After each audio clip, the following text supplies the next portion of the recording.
Peter Roy. Yes, there is a certain delicate art to murder. The elegant killer scorns the use of firearms or knives.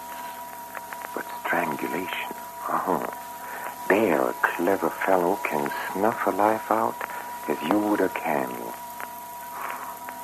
How about a demonstration, okay? Then listen to the Mystery Playhouse.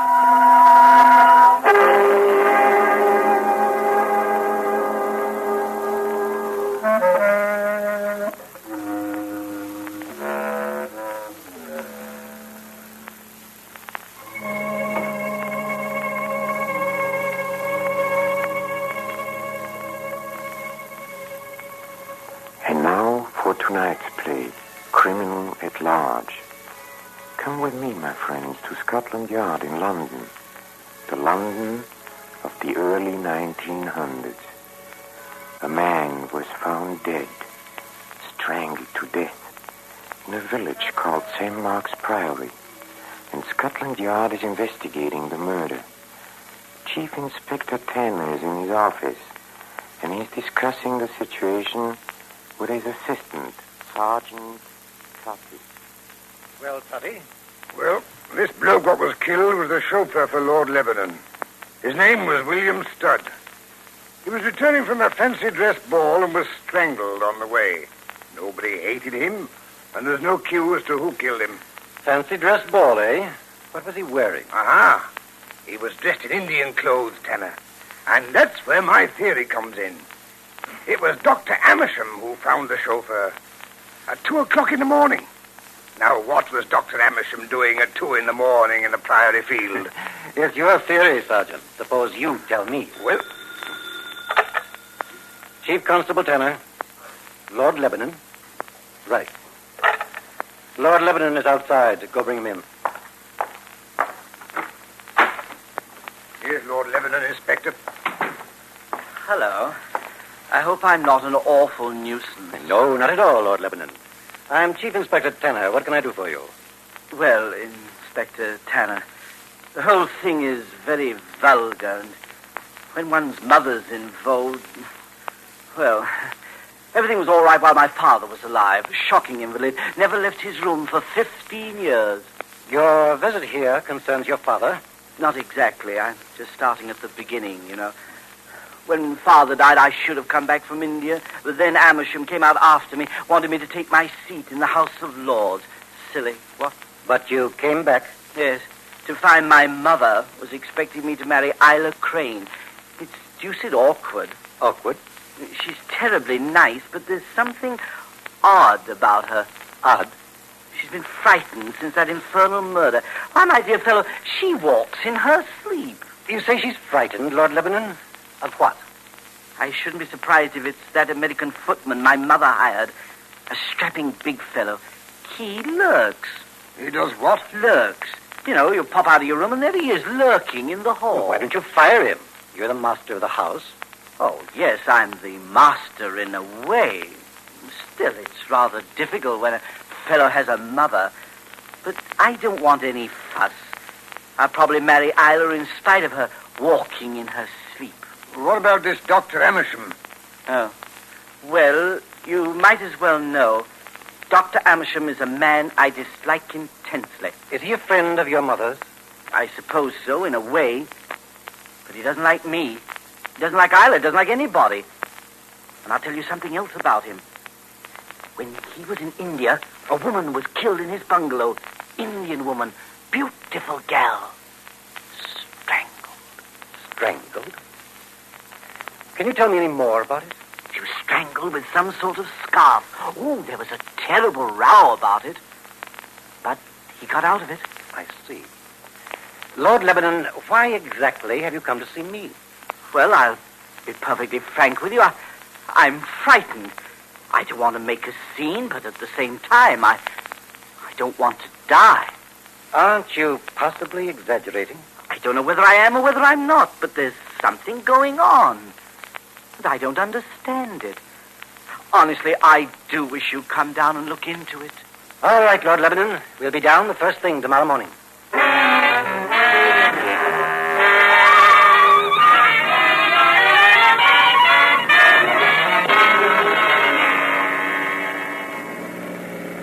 thing you're taking me with you to Mark's Priory, Tenor. As I always say, you can't go wrong when you've got the coolest head in the yard along with you. Quiet, Toddy. Here we are. Mark's Priory Castle. Can you imagine a lightweight brain like Lord Lebanon having all this and £40,000 a year? Now, if I had that You'd money, spend it all on loose liquor and aged women. We're going in now, Toddy. Mind your manners. Yes, sir? Chief Inspector Tanner and Sergeant Toddy of Scotland Yard. We're here to see Lady Lebanon and the household. Lady Lebanon's in the drawing room. I'll announce you. Wait a minute. You're not the butler. No, sir. Butler's busy just now. I'm the doorman. Footman, eh? Then you must be the American Gilda. Yes, sir? How long have you been here, Gilda? 8 years. I believe you have an account at the London and Provincial Bank, haven't you? Yes, Inspector. Very unusual, isn't it? For a footman to have an account in a London bank. Some of us are very thrifty. So I noticed. But isn't it rather a large balance? 3,000 or 4,000 pounds. I bought some good stocks now and then. What is your salary here? Pretty good one. Her ladyship is generous. Well, I'll want to talk to you later, Gilda. Sure. Anytime. Now I'll announce you to her ladyship. Never mind. I'll announce myself. Come on, Toddy. That seems to be the drawing room ahead. Lady Lebanon? Yes? I'm Chief Inspector Tanner, Scotland Yard. This is Sergeant Toddy, who was down here 2 days ago. How do you do? This is Dr. Emersham, my physician. How do you do? How do you do, Inspector? Why are you here, Inspector? I must remind your ladyship that your son's chauffeur was murdered only a few days ago. It will be necessary for me to question all of you. Toddy, you take care of the servants. Right, sir. Lady Lebanon, I would like to see your son and his fiancée, as well as you and the doctor. Very well. Dr. Emersham, will you step upstairs and ask Isla to come down? Glad to, if the inspector won't read something criminal into my actions. You never know about these police. Oh, before you go, Doctor, I believe you spent some time in India. Oh, yes, I'm practically a colonial. And I believe there was some incident of a native girl being strangled in your bungalow. A very unfortunate incident, Inspector. I'm sure you must be interested in the police work on the case.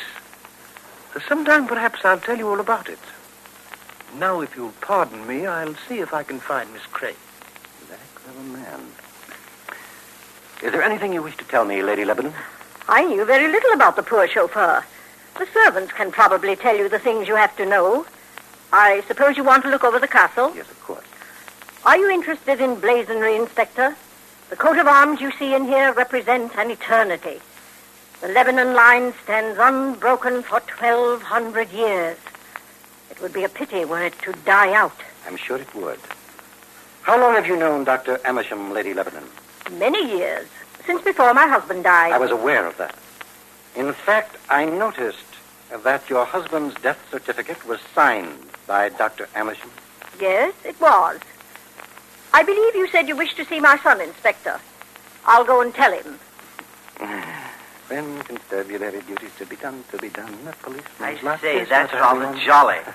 I didn't know policemen could sing. Oh, good morning, Lord Lebanon. I see your mother found you. My mother, no, I haven't seen her. I suppose it's beastly of me, but I'm always rather glad when I don't see her. I say, I'm awfully glad you've come down. Have you met Amersham? I've met him. He's a nasty piece of work, isn't he? I loathe him. You know, it just occurred to me, this chauffeur chap of ours might have been strangled by a scarf like that Indian gal I told you about. Wouldn't surprise me if you were right. It wouldn't? You know, Inspector, I've always thought I had a talent for that sort of thing, snooping around for clues. You have? Yes, indeed. It would never do, though, I suppose. The trouble is I can't stand the sight of blood. It unnerves me for days. Ghastly, isn't it? Oh, I don't know. I imagine there are many people who can't stand the sight of blood. You think so? I say, you will look into this, Amersham, won't you? Things are pretty rum around here, and I'm sure that he's at the bottom of it. Willie, what were you saying to the inspector? Nothing, Mother. I'm just remarking that Dr. Amersham is a bounder. Oh, nonsense, Willie. I'll not have you talking that way about Dr. Amersham. Where were you? I was looking everywhere for you. You couldn't have looked very hard. I was in the den all morning. It seems to be taking Dr. Amersham quite a while to bring Miss Crane down. I wonder... He has been a little long, but I'm sure they'll be here any minute. If you ask me... Tyler, what can be the matter? Dashed odd girl. We'll see. Come on. Isla, what's the meaning of this nonsense? It's up there on the stairs. And... It's so terrible. Black and contorted. As though he'd been choked to death. Who, Miss Crane? Who is dead? Dr. Amersham.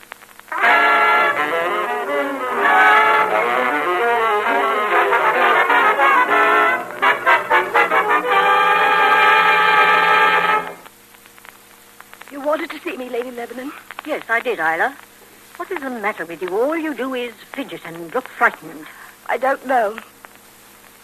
I heard the police saying that Dr. Amersham and the chauffeur were both strangled with a scarf.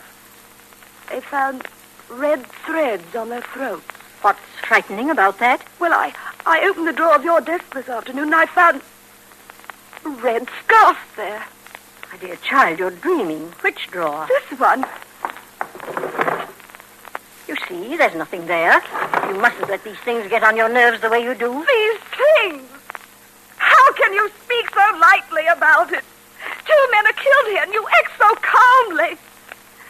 I can't go on staying in this awful place. I can't. What you will, Isla, dear. I sent your mother her quarterly check last week and just had a letter from her this morning. She's so happy to be secure after all the hard times she's been through. Oh, don't. Please don't. You know I wouldn't be here a day if it weren't for her. If she knew what I'm doing, she'd rather starve than have me go on. Don't be stupid. And for heaven's sake, don't be hysterical. I can't stand hysterical women. They have unhealthy children, and you must have healthy children after you're married to Willie. Yes, Gilda? It's a gentleman from Scotland Yard. I've finished showing him over the house, and We they... want to see you, Lady Lebanon. Oh, have you been through the castle already? Inspector Tanner? Every room except one. The lumber room, my lady. On the first floor. One of the best positions in the house. That's a queer place for a lumber room. We call it the lumber room. It's really a place where I keep a few valuables. Your man has the key? No, I never open that room. Inspector Tanner, I'll tell you the truth. That is the room where my husband died. It hasn't been opened since that day. But I'm sure I've seen it open, Lady Lebanon. You are quite mistaken, Isla. You must be overwrought. Go to your room. Yes, Lady Lebanon. I'm sorry, my lady, but I must insist on the room being open. But why, Inspector? Surely there's nothing there that will interest you. There might be. I'm looking for a collection of silk scarves, and I want to find them before somebody else gets strangled. Ridiculous. I don't think so. Incidentally, we discovered that a scarf, perhaps the one used on Dr. Amersham, was burned this afternoon in a stove in the kitchen. Would you know anything about it? If anything has been burned, I haven't the least idea who burned it or what it was. I'm afraid I'm at fault, Inspector. I found some odd bits of silk on the carpet and burned them. Why, of course, Gilda. I was cutting out a doll's dress for the village bazaar. Doll dresses. Look, Chief, just give me a few minutes. Not now, Toddy, not now. Lady Lebanon, it strikes me that you're not very anxious to have the murder of your friend cleared up. Dr. Amersham was not a friend of mine. So the fact that he was murdered within a few yards of this room really doesn't matter? Aren't you being rather insolent, Inspector Tanner? I suppose I am. But your own attitude is rather peculiar. If he wasn't a friend of yours, what was he doing here? He came to see me as a doctor. At your request? No, he just dropped in. So early in the morning, an odd hour for dropping in? I had a touch of neuritis in my arm. Oh, yes, neuritis. But you didn't send for him? No, He just guessed that you had neuritis and dropped in. Very convenient type of doctor to have. I'm not interested in your conclusions, Inspector Tanner. You will be in some of them. And Lady Lebanon, I intend to see that room, which you choose to call the lumber room. If not voluntarily, then with a court order. This is an outrage. No magistrate in this county would grant it. Then I'll go to the Home Secretary. Won't be able to reach him until tomorrow, Chief. So, my home will belong to me until tomorrow, at least? Maybe. You don't seem to realize, or want to, that there's a murderer around. I know the identity of the murderer, Lady Lebanon, but I haven't got the proof. It may be in that room you refuse to open. Impossible. Not so impossible. Sergeant Totty and I are staying here this evening.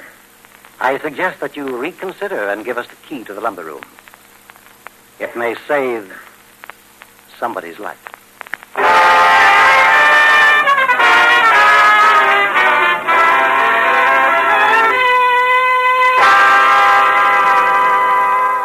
Oh, what a day this has been, Chief. I'm glad the household's getting tucked into their beds. I could do with a bit of sleep myself. We'll go to bed ourselves, Totty, as soon as we're sure that everything's quiet. We can step into the library for a last smoke while we're waiting. Look, Chief. There on the floor. Why, he's got another one. I see her. Miss Crane. Thank heavens he wasn't successful this time, Totty. She's still alive, although she'll have a sore throat for a while. Here's the scarf he did it with, too. I think she's coming around. Hello. I say, what's wrong? What's wrong? Our murderer tried to get Miss Crane. Oh, I say, poor gal. Is she done for? No, she'll be all right in a moment. No. There, now, Miss Crane. It's Inspector Tanner. You've had a nasty shock, but you're not hurt. What? My throat. Who did it, Miss Crane? I don't know. I was just standing here and suddenly a scarf was whipped around my neck. I couldn't see who. I think it was... It's all right. That's all right, Miss Crane. You tell us the rest tomorrow. Now it's upstairs to bed for you. Best take a sedative. Totty, you help Miss Crane up to her room and get her made for her. Right, sir. Here, just lean on me, ma'am. Thank you, Inspector. Poor gal. Of course, she is a bit odd, but she doesn't deserve to die that way. Well, thank heavens she didn't die. I'm glad. Don't you think it's about time my line was wiped out, Inspector? Your line? I'm afraid I don't understand you. This sort of thing's been going on for years. Ask my mother. She's got all their dates, all their pedigrees. The Lebanons have always been somewhat off. My father was more than somewhat. He spent 15 years in the old Lord's room, as mad as a hatter. I guessed that. But he never strangled anybody. The first time I saw it done was in Pune. A little fellow slipped up behind a big hulking man and... Fascinating. Yes. I tried it on a gal, an Indian gal. She went out like that. Extraordinary, isn't it? Very. I suppose one uses a scarf like this one. You do understand. I brought back dozens of these cars from India. I'm not a big fellow, but I'm awfully strong. Feel my arm. It's rather alarming. People never think I have this strength. Even Gilda doesn't guess. Gilda? He's not really a footman, you know. He's sort of... Well, he looks after me. You understand? Yes. That's what I thought. And that room my mother wouldn't show you. Well, it's all padded, you know. Rubber cushions all around the walls. I have to go there when I realize things. You mean when you imagine things? When I realize things, I know what I'm saying. When I'm quite well, I don't realize things. It's only when I get excited that my brain becomes clear. Don't touch me. I just wanted a light for my cigarette. Huh? Oh, I'm awfully sorry. Here. Are you friend or foe? A friend, of course. Now, why were you so unkind to the chauffeur? Stud? Oh, I'm awfully sorry about that. He was such a good fellow. But I'm afraid of Indians. One of them tried to kill me. They were very angry about that gal. I didn't know about this beastly masquerade ball in the village. I thought the chauffeur was an Indian. And Dr. Amersham? I didn't like him. He had my mother under his thumb. He knew about my realizing things, you see, and he blackmailed her. I'll show you something. Swear you won't tell anybody. I swear. Here.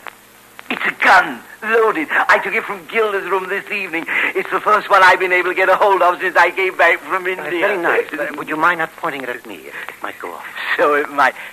Sometimes I think I should turn it on myself. Wipe out the whole silly line. I wonder where Gilda put her. Put who? Isla.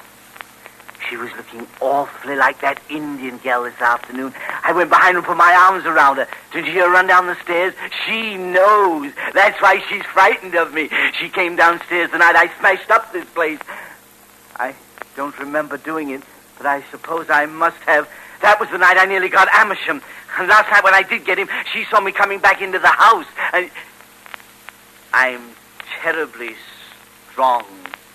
You wouldn't think so, would you? Oh, yes, I would. You know, when you were at my office in Scotland Yard, I said to myself, this fellow is very strong. Did you really?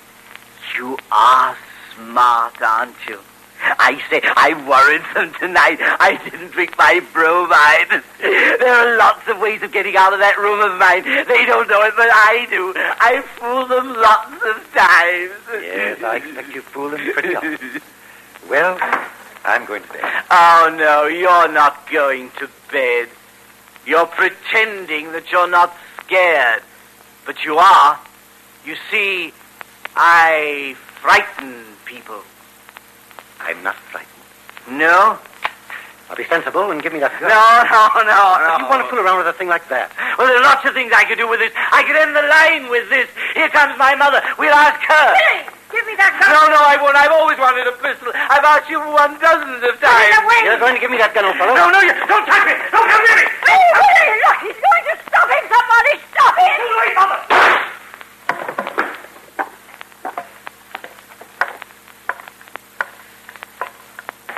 Well, Inspector, He's dead. Poor devil. 10 centuries of Lebanon's, 1,000 years of greatness gone out like a candle in the wind. Toddy. Yes, sir. Get Scotland Yard. Tell them the Lebanon case is closed.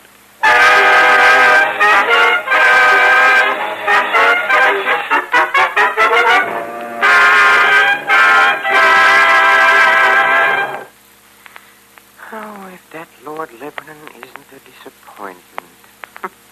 After so neatly strangling all those other people, he had to go and spoil a perfect record by shooting himself. Well, don't go, please. Don't go. They're rehearsing our next performance in a green room. Follow me, please. Come. Are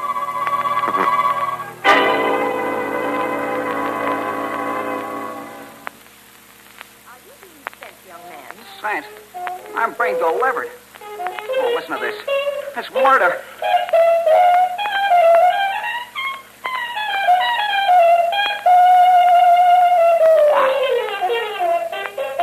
Oh. I have a booth now, if you want it. Well, thank you. Do you like that record you just played? Oh, it's terrible. Corny. Too commercial. Are those the records you want to hear? Yeah, what's the matter with him? Oh, long hairs. Why don't you get out of your long underwear? So long. Hey, was that an insult? No, dear, no. Just jive talk. Play one of our records, Nicky. Okay, darling. Hey, Nora, what's gut bucket? Oh, I don't know, darling, but it sounds to me like some new kind of girdle. Sit down, dear.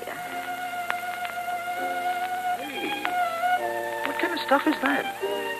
Beethoven's Romance, dear. It's about time you developed a taste for good music. What's the matter with my taste? I like to see everything Dinah Shore sings. You should learn to appreciate the higher forms, dear.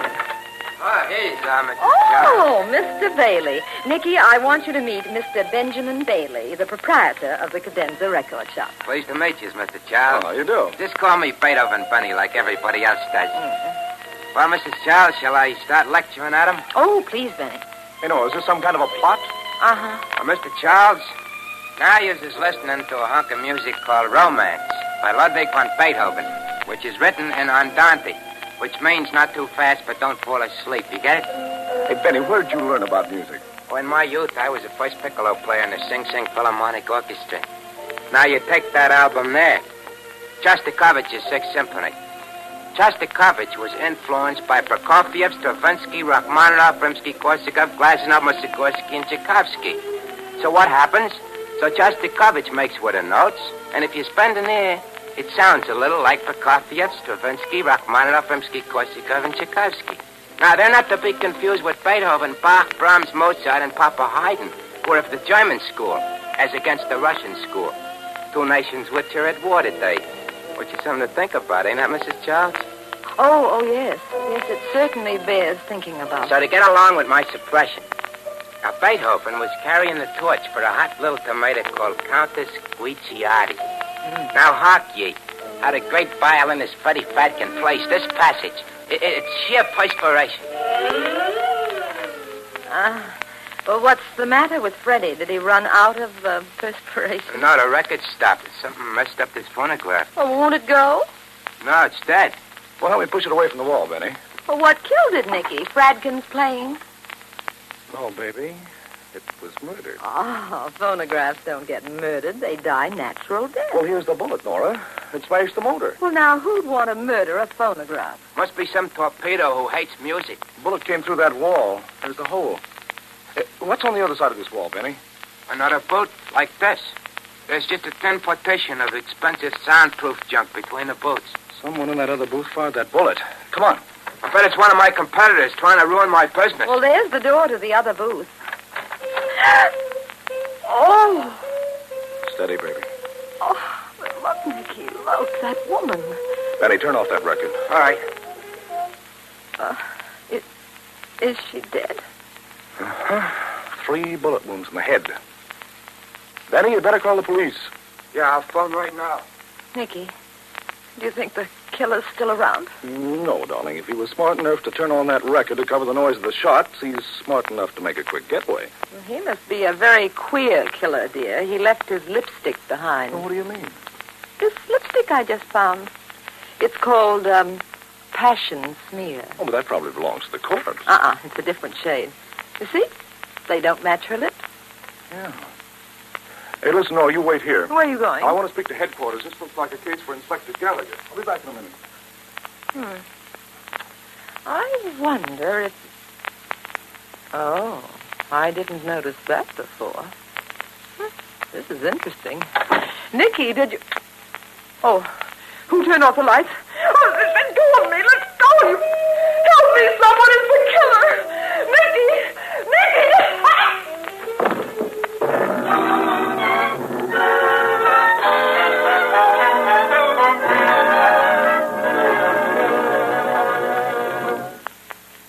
Sounds exciting, doesn't it? Murder in a record shop.